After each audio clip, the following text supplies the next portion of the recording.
Yoga is a common word, but it's been widely misunderstood because of its over-commercialization in the West. Actually, yoga means to connect with the ultimate source of everything. And from this Sanskrit word, we have an English word, yoke, which means a wooden device that connects two bolts together so they can work. And the bolts are actually happier when they work. It's their nature. And similarly, we're more happy when we have our relationship with the Supreme Being and we serve Him. Just like we're happier when we exercise than when we lay around on the couch.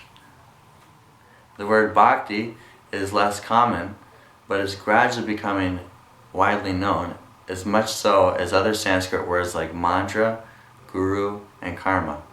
Bhakti means love, and thus Bhakti Yoga means a method of connecting with the Supreme Being through love, relationship, and service. 3 things are considered to be everlasting in Bhakti Yoga: the lover, love, and the beloved. Bhakti Yoga is a pure relationship because even despite all reasons for it to break, it remains strong.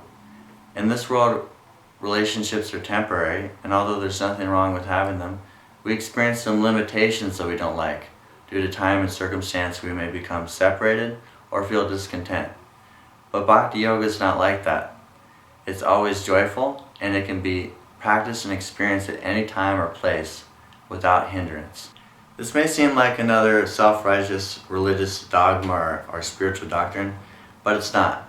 Bhakti Yoga is one phrase to describe a factor or truth that's seen in all people, regardless of their race, religion, and so on.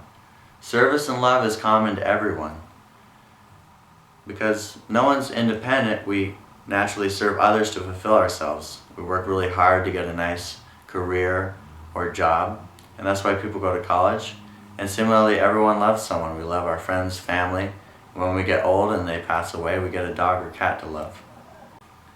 Every object has an intrinsic nature and characteristics. For example, heat and light are natural to fire. Purity and liquidity are similarly natural to water, and sugar is always sweet. As long as they're pure, they must have these characteristics. And similarly, we as living beings have a natural intrinsic nature or characteristics, and that's love and service. But sometimes these things can become impure. Water is mixed with mud, it becomes dirty, or when it's really cold, it becomes frozen. Then its intrinsic nature is covered, but it remains intact as a potential. The water, when it comes in contact with the right circumstances or process, then it will again become pure.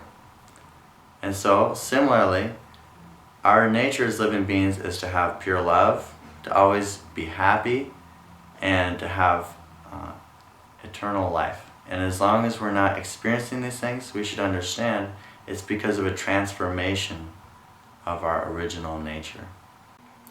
That pure nature, which has become covered, is also potential in us.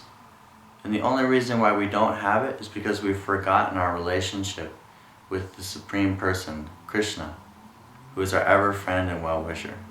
So Bhakti Yoga is the means and the ends to revive our pure love. That pure love is defined as a continuous cultivation of activities with the mind, the body, words, and emotions, with a pleasing attitude for the pleasure of the beloved, the Supreme Person, without any ulterior motive like material gain or becoming one with the Absolute.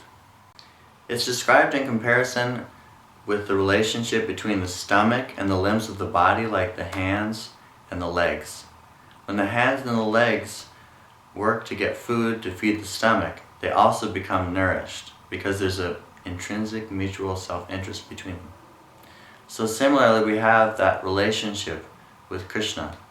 And so when we aim to please Him, it's not a kind of fanaticism or artificial endeavor, but it's actually the ultimate fulfillment and happiness. And thus, to develop this pure love for Krishna is the ultimate goal of life. This is the way to become fully joyful all the time, to serve Krishna with every word, thought, and deed. This may sound very theoretical, but there's 9 practical ways to incorporate this in your life. The first one is hearing about Krishna, because you can't love someone you don't know about. So by hearing about Krishna, you become enlightened in this transcendental knowledge and realization.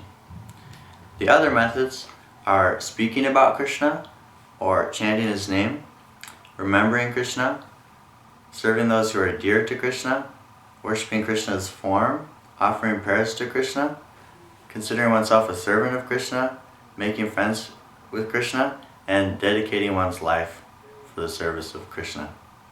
Anyone who incorporates these 9 methods of bhakti in their life and also dedicates their livelihood and work or school for the ultimate aim of meeting Krishna is sure to have developed that pure love. So live your everyday life, but as part of the family of Krishna.